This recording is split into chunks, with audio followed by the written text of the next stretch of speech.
Building collapse in Philadelphia, flooding in Europe, National Donut Day in the U.S., and a shopping experience for the Salvation Army's food bank in Ontario, Canada.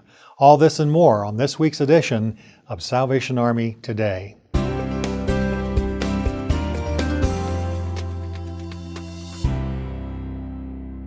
We begin with news from Philadelphia, USA, where a four-story building collapsed yesterday morning in the city center, falling on the Salvation Army's family store that was open to customers and employees. First reports state that 13 people have been rescued and transported to nearby hospitals while rescue workers are searching for other survivors. In a statement released a few hours ago, Lieutenant Colonel Donald Lance, commander of the Pendle Division, stated, "Our number one concern is the safety of our customers and the employees who were involved.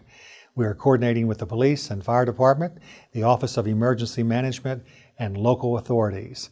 A Salvation Army disaster response team is at the site to serve survivors and first responders. We ask for the public to pray for those involved. For more information, go to our disaster website below." The Salvation Army in the Czech Republic is playing an important role in helping people affected by rising floodwaters. Flood barriers have been raised on the river, which flows through the capital, Prague, but parts of the city are already affected. More than 3,000 people have been evacuated from the western portion of the country. The Salvation Army Hostel and the Corps building in Prague are both in the endangered parts of the city, but have not yet been affected by the flooding. The hostel has remained open and is offering extra beds to homeless people and evacuees to give them a dry place to rest. The water is expected to rise even further during the coming days.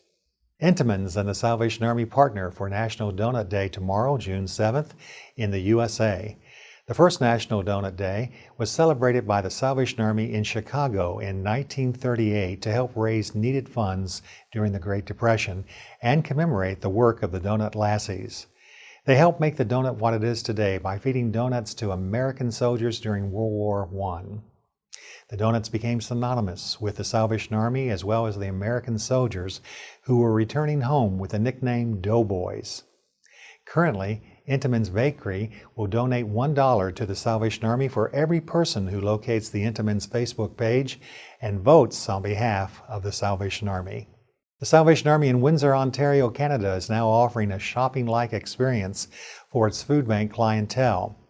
In a new program that started this week, clients are directed to an area where the food is on display, allowing them to choose what they want.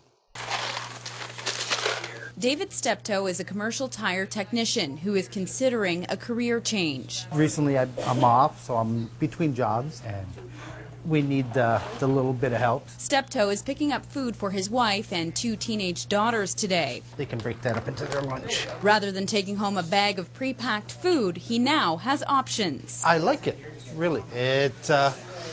It gives you, like, instead of just getting a surprise when you get home. People get to choose, they get to walk through, they feel like they're shopping, and they are. We just pick up the tab. A visit to the food bank now feels more like a trip to the grocery store. In closing, we turn to the book of Jeremiah. "For I know the plans I have for you, declares the Lord, plans for welfare and not for evil, to give you a future and a hope."